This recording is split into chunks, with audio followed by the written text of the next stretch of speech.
Richard Hale was the kind of man people whispered about: young, sharp, billionaire CEO, respected in boardrooms, feared in negotiation halls, yet completely defeated in his own home, all because of two tiny forces of nature, his 3-year-old twin sons, Leo and Liam. Ever since his beloved wife passed away during childbirth, his world became a hurricane of love, grief, and chaos, and at the center of that storm were his children, identical cherubs with golden hair, smiles that could melt anyone's heart, and mischief powerful enough to send 18 trained professional nannies running for their sanity.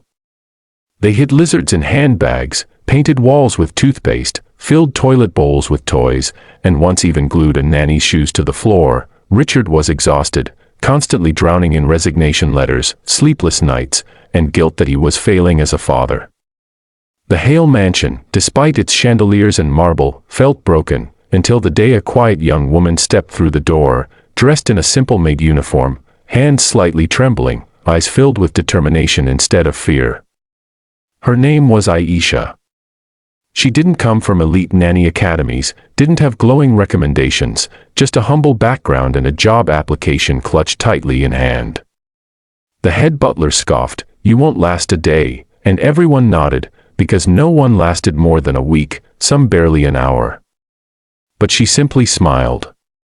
"I'll try," she said gently, bowing to the twins who were already plotting their first prank. And that very moment, something shifted, almost like fate took a deep breath, preparing to rewrite everything. Within the first hour, the twins attacked her with their usual welcome: a bucket of water pushed off the railing, toy car traps on the staircase, Nutella smeared on doorknobs. Every other nanny screamed or quit on the spot. But Aisha didn't shout, didn't scold, didn't even flinch.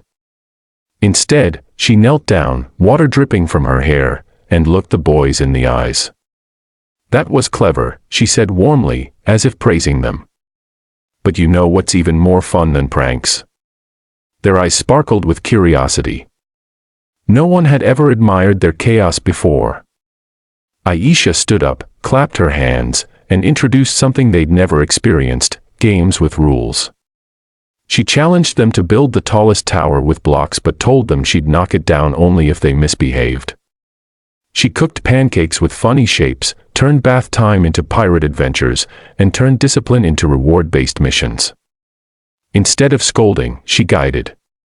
Instead of demanding obedience, she offered excitement. By evening, the unimaginable happened. The twins listened, cleaned up after themselves, shared toys instead of fighting, and even hugged her goodnight. Richard watched from the hallway, stunned, tears silently filling his tired eyes. In just 12 hours, she didn't tame the boys, she understood them. Day 2 revealed something even deeper. Aisha found Leo crying quietly under the dining table, clutching a picture of his mother.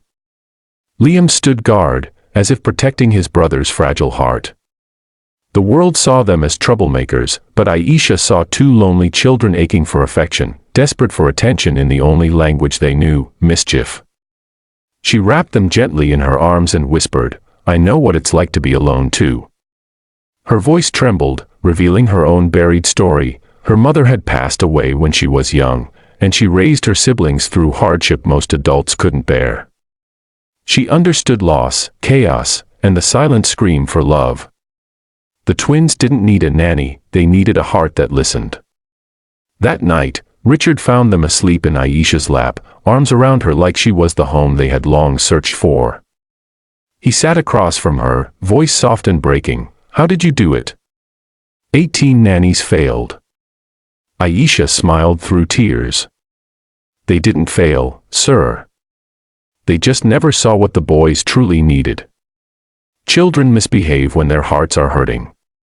Richard felt something inside him shatter and rebuild, guilt, relief, and gratitude swirling together. For years he had buried himself in work while his children begged for attention in the only way they could. For the first time, he saw their pain, and he vowed never to ignore it again. By morning, the news spread through the mansion like wildfire. The new maid not only survived, she performed the impossible in just 24 hours. The staff stared in disbelief as the twins held her hands, calling her Auntie Aisha, showing her their toys, their secret hiding spots, and even offering her cookies. The head butler apologized with a bowed head. Richard offered her a contract not as a maid, but as head nanny with triple salary, full authority, and a place in their lives beyond employment. But Aisha smiled and shook her head. I don't want money, sir. I want family. If you allow, I'll stay not as staff, but as someone who loves your boys like my own. Richard's voice broke. You already are family, and in that moment the mansion no longer felt cold, it felt alive again. The boys ran into their father's arms for the first time in months, laughter filling the halls like sunlight breaking through years of storm. Richard hugged them tightly, thanking God for the miracle he never expected. Aisha stood beside them, not hired help, but the missing heartbeat that stitched a broken family whole.